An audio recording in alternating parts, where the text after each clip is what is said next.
Arizona Black Business School, and I was on my Instagram recently. We have good conversations on Instagram. My Instagram is the real Boyce Watkins, and we had a good conversation about a topic that I wanted to address that I thought would be worth digging into. It has to do with a story that I told. I told this story about a lawn care guy that we had, and 2 or 3 times in a row. We kept missing the guy. He would come over and cut our grass, and then we'd owe him money. And a couple of the times we weren't around to pay him or whatever. We just we're kind of doing other stuff. And I was really impressed with the way he handled it. Right, I was really impressed with the fact that he didn't go ballistic. He was very patient. He was very cool. And we gave the guy all of his money. We paid him a ton of money. And he established a lot of goodwill with us as clients by how he how he dealt with us, right? Rather than, going crazy, going ballistic, cussing us out or whatever. He saw the long game. He played the long game. And I thought that was very smart. And I compared that to a lady that we'd hired who was also a business owner who was a babysitter. And she, on the other hand, I remember there was one time where we were supposed to pay her at 5 o'clock. And Alicia had to travel that day. I had to travel that day. So I thought Alicia paid her. Alicia thought that I paid her. We just both forgot. And the lady sends us this message about 9 or 10 o'clock. That was about the nastiest message you could ever send. I mean, it was really disrespectful, really nasty, damn near cussing us out. And I was like, okay, well, give her money. In fact, give her extra, but I don't want to work with her anymore. I'm not working with her anymore. And so she won the battle, but she lost the war, right? She got her money in the moment, but she lost thousands of dollars long term. And I made that point today on my Instagram, and I saw a lot of people, they focused on, not everybody, but there were quite a few people who I think missed the point of what I was trying to say. I think they saw it more so as employer-employee type situations, right? Like you work for IBM, supposed to pay you on Friday. If IBM doesn't pay you on Friday, then, you're mad because they paid you on Monday or whatever. I think that's a different scenario because IBM's a multi-billion-dollar corporation that has access to banks and they can pay people, they can pay all kinds of people, all kinds of money, and that's fine. But I think that when you're running a business, now I'm talking to people that want to run a business one day. I'm not really talking to people who want to just work for white people forever. Like that, those people, unfortunately, I'm not saying that you're not worthy of the conversation. I'm just saying if your goal is to always work for a corporation, then that point wasn't really made so much for you. It was really a point made for people that want to have a business or that have a business, people that want to have clients, people that want to establish good relationships with other business owners, people that want to establish long-term goodwill with others that will allow you to make money long-term. Here's the deal. If you're running a lawn care service and you're cutting grass for people in the neighborhood, I can tell you this. If you're the kind of person who cusses people out and goes off on people and goes ballistic on people because they were supposed to pay you at 5 and they didn't pay you till 10, or they were supposed to pay you on Monday, they didn't pay you till Friday, you're not going to have a business very long. Like nobody's going to want to work with you for very long. Right. I wanted to address this point because I said, I think people don't get what I'm trying to say here. They really think that I'm talking about not paying people or that it's okay for you to work a job or to work for an employer and not be paid. Nobody said that. And I'm not her employer. She was a contractor. I hired her as a contractor, as a business owner. So at best it was client to business owner. It wasn't, employer to employee. A lot of small businesses, just so you know, a lot of small businesses can't even afford to have employees. Like if you're talking about doing business with somebody, like let's say that you're a graphic designer and you have an LLC set up as a graphic designer, and you go and your friend hires you or a colleague hires you. You meet at a conference and they say, I need a graphic designer. What's your fee? And you say, I'll charge $1,000 to do blah, blah, blah, blah, blah. Well, if you do the work for them and you make an agreement like that, they're going to pay you on the first. And let's say that they don't pay you on the first. And if the first comes, the money doesn't arrive. You could, if you want to, you got option A. You could cut them off and say, you know what, F you, you didn't pay me on time. I'm out. I'm never doing business with you again, which is fine, right? I think the downside is that you lose a client. I prefer the way I do it with clients that don't pay me on time, when I don't get paid on time. I want to find out what's going on. I want to find out, is this somebody that is never going to pay me, or somebody who's just broke, or somebody who's hustling me, or is it somebody who might either have a financial problem or might have forgotten, or, you know, whatever, right? So I'm gonna try to play the long game, but you could just cut them off. You could, option B, you could call them and cuss them out, right? You could cuss them out and be like, motherfucker, you didn't pay me. You know, that's disrespectful. What's wrong with you, right? You could do that, right? Even if they were going to pay you on Thursday instead of Monday, and that's fine. But the problem with that is that kind of behavior, a person might be sitting on all kinds of money they could have paid you, and they might be like, I'm sorry, dude, I just forgot, you know, or the accountant was supposed to do it and they didn't get the invoices through the system on time, or whatever, right? You know, or B or C, you could actually use this as an opportunity to make an investment. I use it as an opportunity to make an investment because when you extend credit to a client that is struggling financially, or maybe they're under a lot of pressure, or maybe they're just overwhelmed because they've got so many people that they have to deal with, so much money that they owe people, whatever, they're going to appreciate that typically.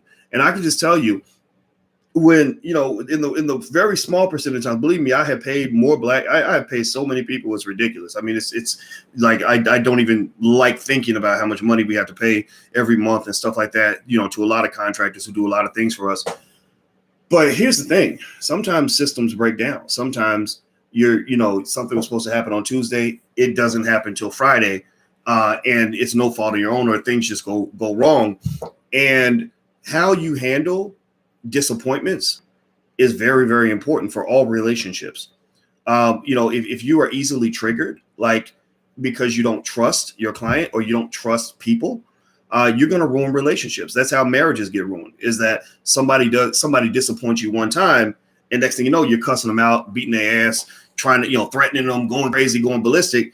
And then next thing you know, they don't walk away from you, right? Same thing is true in business. When I have clients that don't pay me on time, and I'm talking more so business owner to business owner here. These are the transactions I'm referring to. I'm not talking about, I don't know much about the employer-employee relationship, because our business isn't big enough to have a bunch of employees. And also, I'm not an employee. I don't work for, you know, I don't go to work every day and work for, you know, GM or Ford. I used to do that. I used to work for a big organization when I was at Syracuse, and I got away from that because as a black man, I felt that was not, that was detrimental to my spirit. I wanted to be independent. I wanted to be more of an independent contractor kind of person.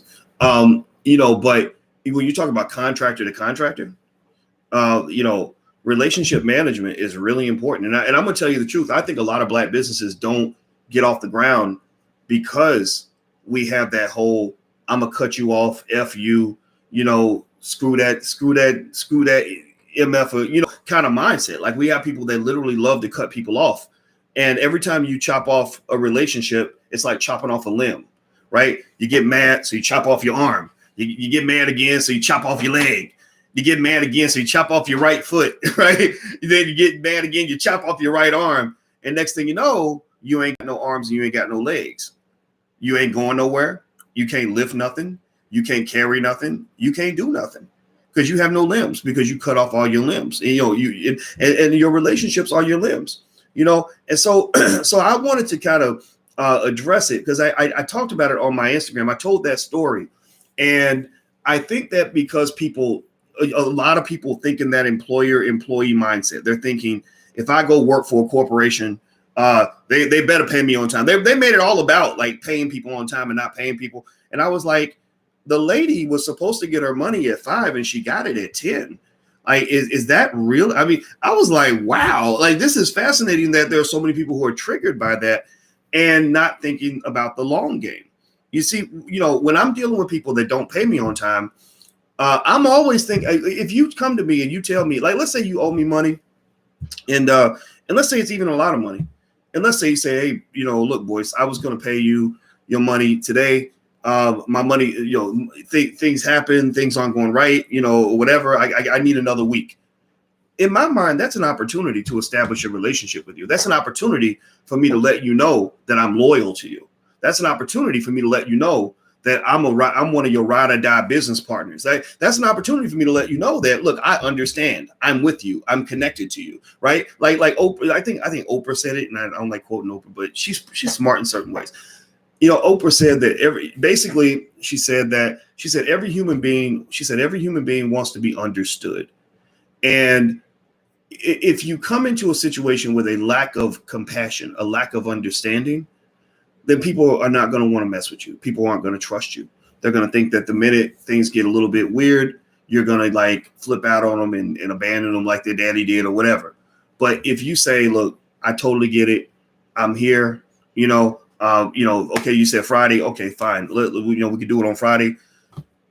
You'd be amazed how much goodwill you establish.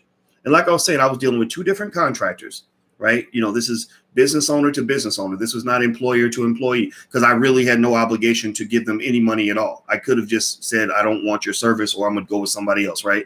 And one person, when we forgot to pay, they were cool. They were like, okay, I want to get money out of this guy for a long time, so I'm not going to, flip out over $40 or $50, whatever the amount was, and give away hundreds, maybe thousands of dollars I'm gonna earn over time, right? The other person said, "Oh hell no, I'm a custody. This nigga didn't. No, he didn't. And I was like, wow, like you really are triggered easily. Like I don't know if I want a person like that around me, because I know that you don't give a shit about anything other than your money. Like you care nothing about people. You care nothing about relationships." I don't want to have a relationship with a person who does not care about relationships. I do not want a relationship with a person who puts money over relationships. And so, as with her as a business owner, I just said that's bad business. I said, look, you can have your money. I'll give you extra, but I'm going to take that money. I'm going to give it to a good person. I'm going to give it to somebody that doesn't think that it's okay to yell and scream at somebody and berate another person because they made a mistake, And so what I would just say to you guys is, when you're talking about again, this is a conversation for people who want to own their own business. This is not a conversation. If you want to go, if you work at White Castles, or if you work at, whatever company you work for, I think the rules are different, right?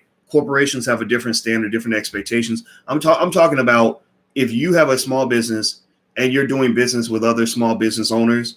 A lot of small business owners, believe me, I've dealt with it. I've had clients pay me late. I've had clients not pay me at all. I've had clients, tell me, hey, look, money's tight. I thought I was going to have it, but I don't. We thought our contract was coming through, but it didn't. Or I meant to call you Tuesday, but I forgot. Right. I've dealt with all of that. Right.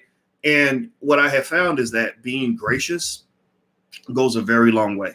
I learned that actually, I actually learned that first when I started doing stuff like on TV. When back in the day when I used to go on TV networks, one of the things my publicist told me is, she said, if you're trying to get on these TV shows, just know these producers are under a lot of pressure. Things change at the last minute. They forget to do things because they have so much to do.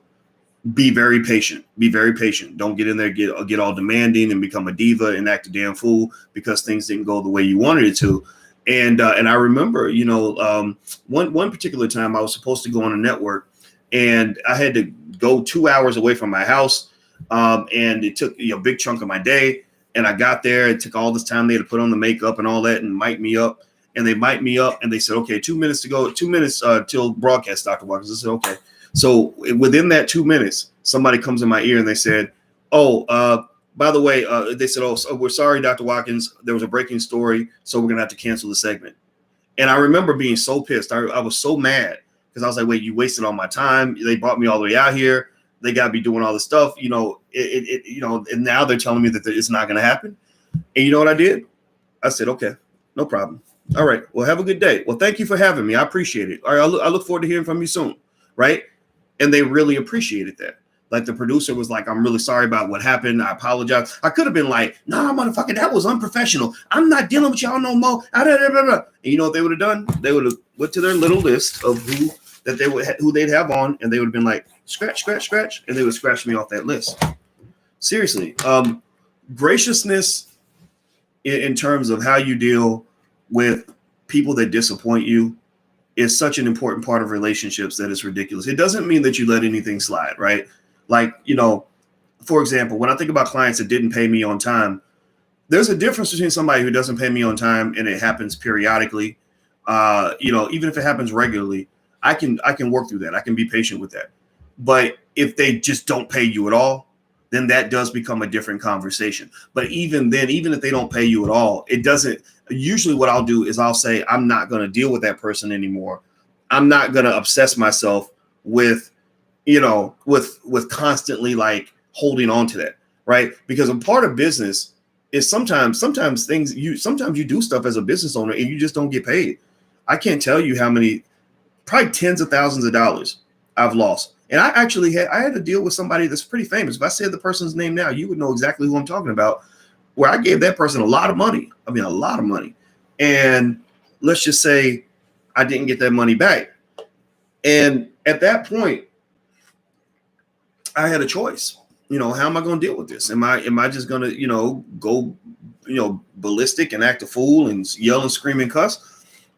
Or am I going to move forward, with a certain type of dignity and class, and I chose to just move forward. If I sat here and I told you all the stories about all the shit that I've had to deal with, with people, it would be a really interesting video. Let's just say that.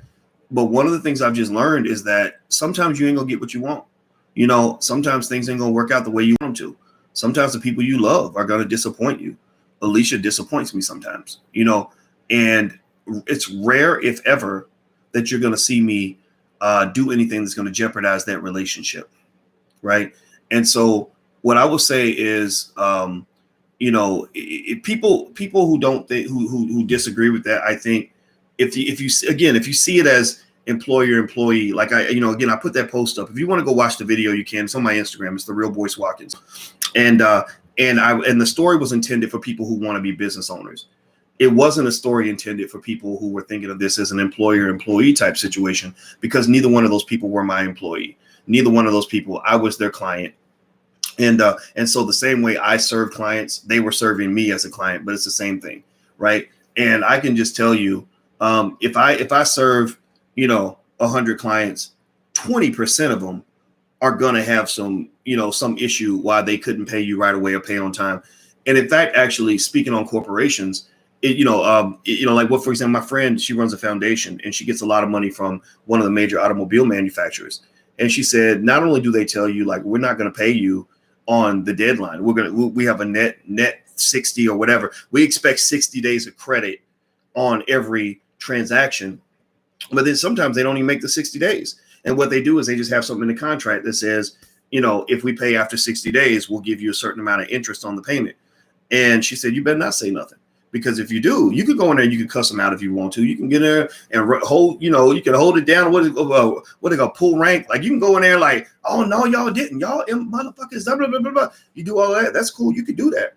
But you're gonna lose that client. Like they're gonna find somebody else to pay, because they're gonna pay. There's a difference between someone who pays a little bit late periodically versus somebody who does not pay at all.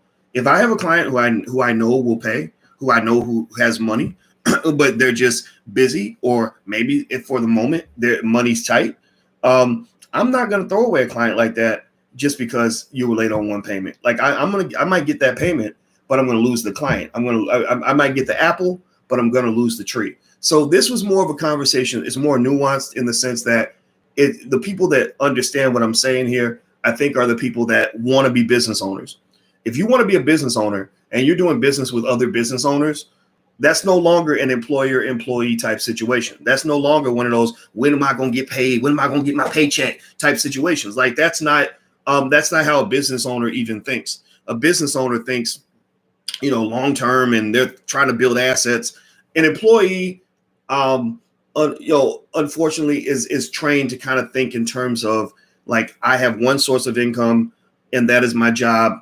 And if I don't get that, then I'm done. I'm devastated. And I think in that situation, what you'll typically have is if somebody brings you in as an employee, they'll pay you on time, but they won't pay you very much. Or you'll get a paycheck, but you'll never have ownership. You won't really have assets. right? And I think those types of situations are more, unfortunately, one of the reasons I lean against training your children to be employees is because not only are they dealing with racism in the workplace, but it almost becomes a type of hit it and quit it prostitutional kind of scenario where it's like, I'll pay you your money, but I don't give a shit about you. I don't care. You can come to work and get corona or whatever. It doesn't matter to me as long as you got your money and you got it on time or whatever. Whereas I think that when you're doing business as a business owner, like when you start your LLC and become an independent contractor and you start doing business with other business owners and other people that are sometimes in the same situation as you or whatever, you're going to find a lot of really ambiguous scenarios that will emerge out of that, where you have situations where you'll make a decision. Am I going to play the short game? Am I going to play the long game? Am I trying to get money out of you right now so I can pay bills next week? Or am I trying to establish a relationship with you that's going to benefit me long term? I'll give you an example. You guys may not know this, but the way I started my career when I became an independent contractor and independent, whatever that means, and I was leaving Syracuse, I went to AOL Black Voices and I wanted to write on their platform. And they hit me back and they said, well, sorry, we can't afford to hire you. We don't have any money for you. Now, I could have been like, or the amount they offered was like bullshit money, right?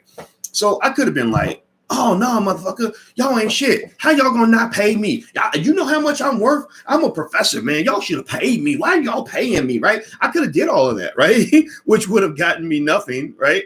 But instead, you know what I told them? When they came out with some, they went to the back room and talked and called me a week or two later and came out with this squeaky little bullshit offer where it would have probably paid like half of my rent, maybe at the time or something. Or my car note, or maybe 2 car notes, a car note on a really nice car. And you know what I said? I said, look, I'm not here to get your money. I said, I want to establish a relationship. I said, so why don't we do this? I know you're under a lot of pressure to come up with money to pay me because I know your budget's tight. How about I make it easy for you? Don't pay me anything. Pay me nothing. And I will come and work for you for free. Now, they thought I was crazy. They thought I was stupid. Like, why would you agree to work for free when you can get a nice paycheck? Because Negroes, we're trained to think in terms of paychecks. That's all we think about is paychecks. How much you gonna get paid? Whatever, right?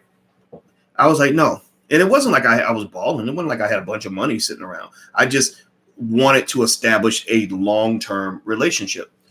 So I came in there and I didn't just work for them for free. I was the hardest working person on the team.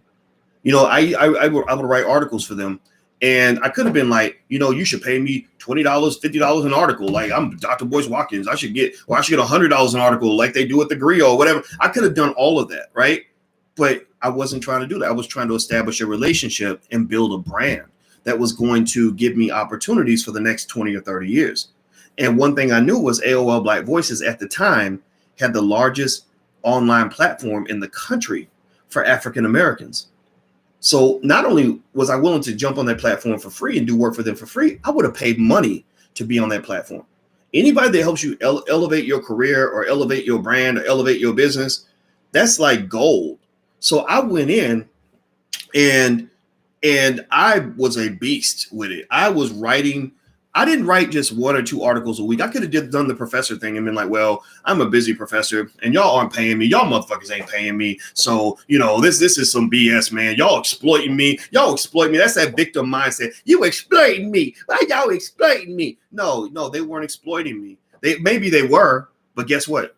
I was exploiting them as well. We were using each other. It was like having some real good sex where that they gonna get theirs. They why they're there. They're only there for your body, but guess what? You there for their body too. So it's the best sex ever because both of y'all are getting what you came for, right? That's what it was. So we were exploiting each other. And I went in there and most of their writers, I'm not kidding, most of their writers were writing like maybe, 1 article a day at best. This was their full-time people. They were paying them $80,000 to $100,000 a year. I was writing like 8 articles a day because I'm a fast writer and I have a lot of ideas and stuff. And they were like, why is this guy, this doesn't make any sense. Why is this guy who's got a PhD, writing 8 articles a day, right? Like literally running circles around our full-time staff writers. Well, that's because I was playing the long game. I'm gonna tell you the truth. A lot of our people are trained to to engage in short-term thinking. We're trained to play checkers. Most of our people, a lot of our people do not play chess. So if you are the black guy or the black woman who's playing chess instead of checkers, it's like you've elevated to a plane all by yourself. It's like being in a car driving in traffic where stop and go, stop and go. 18, where it's not many opportunities for many people. It's very crowded. Everybody's chasing a job. When I put up a poster and say, we got a job, y'all, we get 150 applicants within a day because everybody in the black community is trained to chase a job. But imagine if you're in that traffic, you're in that stop and go traffic where it's really crowded and everybody's trying to chase, a million people are chasing little opportunities, like 1,000 boys all want to be in the NFL, 1,000, black people are trying to get jobs at corporations. And imagine you're in traffic, the stop and go traffic. And imagine if your car suddenly got wings and you could lift up in the air and fly right over the traffic. You would have no competition. And so what I encourage you to do, this is just free game for anybody who wants to get it. A lot of small-minded people aren't going to get this. They're going to be thinking like, well, this is an employee. You got to pay your employees on time. You got to pay. Well, that's fine. Okay, keep doing that. But for those who want to elevate your game, here's what I'm talking about. This is free game. If you build your wings and elevate your thinking, you'll get to a space where there's no competition. No competition. When I came in to all of this, if you want to know one of the secrets to success, if you want to call it that I've had, when I came into this whole game of thinking that I would want to be a public figure, scholar, whatever the hell I am, I was never thinking as an employee. I was never thinking, God, I hope I can get me a gig working for a network, man. CNN paying good money, dog. Or maybe I can get a job as a writer somewhere, and they can pay me, but they better pay me on time. I wasn't thinking like that. I was thinking, like, I want to build something and I want to own it. And building something and owning it comes with sacrifice, and it requires you to think in ways that are very different from the way a short-term thinker thinks. I was always thinking the reason I have certain good things that happened to me in 2020 is because I was thinking about that shit back in 2007.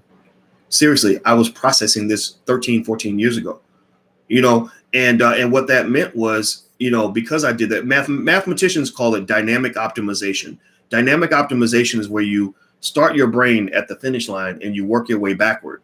And that's how you figure out what your next step is by looking at, the long view, basically. And so, if I could say I did anything right, and I didn't do everything right, there was times where I made mistakes, things didn't go right, things, didn't work out, but, you just keep going. But if I could say that anything gave me an advantage, it was that I was all alone in terms of my long-term thinking. Like, again, nobody at AOL Black Voices understood why I was working so hard for free, but they didn't understand. The whole time I was building my email list, I was building my name, building my brand, letting people know that I was a smart guy that had some good ideas, letting the world see my talent, and then eventually, here's the cool thing. If you take the long view, eventually you get the short-term stuff too. You get the money. Like, so later on, about maybe 3-4 months in, after I had worked 4 months for free, like nothing, no money, no compensation whatsoever, and with a smile on my face, I wasn't bitching and complaining and griping the whole time. When it came time when they finally did get some money, they remembered the fact that I was cool with them, that I was patient when money was tight. They were like, yeah, he's been cool. He's been here. He's been consistent. He's proven himself. So they gave me actually quite a bit of money. What I thought was a really great deal. That I loved when I got it. So what I'll just say is that at the end of the day, when I think about when I think about that story I told on Instagram, I was really fascinated by how many individuals just completely missed the point, or how many individuals are used to seeing the world in terms of employer-employee, master-slave relationships, right? Like it was all like, you should, you wasn't right. You got to pay people on time. You got to pay people. And I'm like, no, this was business owner to business owner. And sure, of course, that's what you're supposed to do, right? We know this. And I pay a lot of people, a ton of people, way too many people actually. But it's really about understanding how to play the long game and how to establish goodwill with your client. Once again, when I'm doing business with a client and they owe me money on Tuesday and they can't pay me till Wednesday, I'm not going to call them and cuss them out, because I want to keep that client. I'm going to figure out, well, what's going on? Okay, so it'll be here Wednesday. Okay, no problem. All right, sounds good. Great doing business with you. Can we do something else? Right? But if you are in the habit of cussing people out and going off on people, you're not going to have very many relationships. You're not going to do well economically. And in fact, if you're broke, that might be part of the reason why. Part of the reason a lot of us are broke because we don't have the right relationships, because either we don't seek to establish those relationships, or when we establish them, we're so quick to cut people off and cuss them out that we don't, that people get away from us. So that's my 2 cents. Let me see here. Sean says, do me a favor, hit the thumbs up button. Please hit the thumbs up button if you haven't done it yet. Let's see here. This is how 50 Cent got his $150 million production deal. When he bought them stars, he was only getting paid $15,000, but he said he was going to impregnate them with his ideas. Okay, that's a creative way to say it, but I give him credit. I mean, 50 Cent is a very successful man, and it sounds to me like he achieved his success with patience. But then maybe that's something. I mean, he always talks about being a gangster, and they say gangsters know how to be patient. My friend was a gangster, and she said, no, if you get mad at somebody, you don't go kill them right away. She said, you wait like about 5 years when they don't expect it. And I was like, oh, okay. And she said it like she really knew what she was talking about, So yeah, patience is critical. Let me see. Pay your own time, and if not, then communicate with them about it. I agree. Yeah, definitely. You should definitely, Chris, pay people on time and communicate about it if you can't. That's for sure. When my clients don't pay me on time, it's better if they communicate with me. Like I have a lot of people that I've loaned money to that never paid me back, and I wasn't mad. I wasn't mad so much that they didn't pay me back. I was more mad that they hid from me and didn't communicate. And I think that if you communicate and you just say, look, there was a mistake, I'll get you your money tomorrow. Or if you say, look, money's tight, can I have an extra week? A lot of people are going to be empathetic with that. Now, again, this is excluding, if you're an employee and that's how you see the world, then this conversation really isn't for you. Honestly, this is more so for people that want to be business owners. If you are an employee, that's fine. But you have to want something different. Like if you want to be a business owner, this is good advice for you. But if you want to be an employee, then this is not a conversation for you. So that's just honest to God truth, because business owner to business owner interaction is very different from employer-employee interaction. Like if you hear people speak, there are people out that are maybe heavy socialists, like there's one lady that used to work with me that's very socialist, and she has a lot of views about workers and what workers should get. And when we worked together, it was more so I saw it more as a partnership capacity. She had a little LLC, I had a little LLC, and we partnered. And I paid her a lot of money. I didn't get paid anything from her, for the things I did for her, because she didn't have any money. But I paid her a lot of money. And later on, she comes back and she's like, Dr. Boyce ain't shit. He ain't never paid me nothing. He didn't pay me the way I should have been paid. I'm smart. I should have got this much. I should have got that much.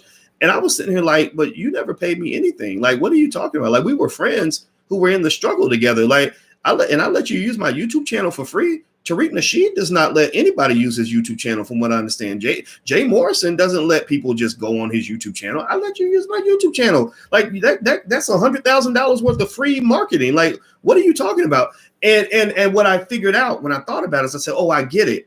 She's used to thinking of the world in employer-employee terms. And because I am a successful, quote unquote, successful person who really at that time, I was as broke as she was. I just didn't say anything to her about it. She saw it as I'm working for him. And I was like, no, like I'm actually, we're partnering together. Like I'm helping you, you're helping me, we're helping each other. And I'm just not asking for any money. And so if anything, so I think that because I don't think in a victim mentality, I don't think of it like, oh, you exploited me. Like AOL Black Voices, like you'll never hear me. I work for them for free for 6 months. You'll never hear me say about AOL Black Voices, oh man, they used me, they exploited me. Because I don't see myself as a broke victim. I don't see myself as somebody who can be exploited. I see myself as a willing human being who chooses what relationships I enter into, and I choose the terms under which I will accept that relationship. So if I'm in a situation where I look back and say, damn, I went to work for, Danita Atkins. I worked with Danita Atkins, and Danita Atkins, she didn't pay me nothing. The whole time we worked together, we were partnering and we were starting a business together. Danita should have been giving me at least $50 an hour because I'm a professor. Like to me, I don't understand that mindset, right? I would see it as Danita and I were partnering and we were building something together. And as friends, I don't owe her any money. She doesn't owe me any money because we're trying to build something together. Right. And so ultimately, I think there is a difference. Like when you talk about the difference between thinking like a worker and thinking like a boss, there's a big difference, and also Negro level thinking is a problem. I think Negro level thinking is, oh, man, you exploited me. And people will be like, well, but didn't you choose to go work for that person? Like you chose to do that, right? Why would you choose to do something where you're going to be exploited? People don't want to hear that because they want to buy into a narrative that relinquishes them from any accountability for what they choose to do, right? Like I started off, I was born in the projects. I was born, I didn't have no silver spoon in my mouth. When I was a kid, we used to get all kinds of shit cut off and lights cut off and, car repoed and, like all of that. Like I've dealt with all of that there's really almost nothing in terms of like broke acidness or poverty that there's no story you can tell me that I can't relate to, that I can't say, yeah, the roaches crawling across your sandwich. Yeah, I know. I remember that. That's funny. Right. So, I think that it's a mindset that elevates you away from that. Like there's a mindset and it starts with really kind of taking ownership of your own life, taking ownership of your situations and not sort of looking for avenues where you think you're empowering yourself by telling the world how somebody exploited you, especially if it was in a situation where you didn't actually have to choose to do any of the things that you did. You do live in a free country. It doesn't mean that it's a fair country. It doesn't mean that it's easy for everybody. I've told you guys, people ask me, is America rigged? I say, absolutely, it's rigged. America is a very rigged country. It's rigged in favor of investors, pretty much. It's rigged in favor of people that own stocks, people that own real estate, and people that start businesses. So if I had a child and I didn't want my child to be a victim, the last thing I would do is train my child to live in a world where they think that the main thing that they can do is become a laborer for somebody else. I would never, ever curse my child. You are cursing your child. You are giving your child the economic version of coronavirus if all you do is teach them how to go get a goddamn job. If that's what you do to your kids, then shit. I want to call DCF and have them lock you up for child abuse. If all you're doing is teaching your child that they're supposed to go out and work for a white man and hope that they don't get exploited, I don't know how to help you. I want to ban you from my channel. I don't even want you to ever come back until you get your shit right. Because you talk about cycles and you talk about what they call it, cycles of toxic behavior, where generational abuse. That is the worst form of generational abuse I can think of, is this idea that I'm gonna send my child into a rigged world, and I'm gonna rig the game against them even more by not even teaching them how to survive up in this son of a bitch. Are you serious right now? Are you serious? Because I'm sitting there telling you, and you can't say nobody told you. America is rigged. It is rigged in favor of people that own stocks. People that own stocks pay lower taxes than people that work every day. It's rigged in favor of people who own real estate. So if you're smart, you will take the time to learn what it takes to buy a home. Go try. The FHA loans, they go real low in the credit scores. So, the amount of money you're paying in rent is probably enough for a mortgage payment. Probably enough. In fact, the amount you pay in rent is probably more than what your landlord pays on the mortgage. I can say this because I became a landlord, and the rent is here, the mortgage is here, the tenant is buying the condo. Is that right? Shit, I don't know. I just know it's the game, and I know I'm not going to be, if the game's being played, I'm trying to be a player. I am not trying to be played. I am not. If I feel like I'm being played, I'm going to walk away from that game. Number three, America is rigged in favor of people who own businesses. That's why I think I saw the Black Upstart had night school, and they were talking about starting family businesses. I applauded that.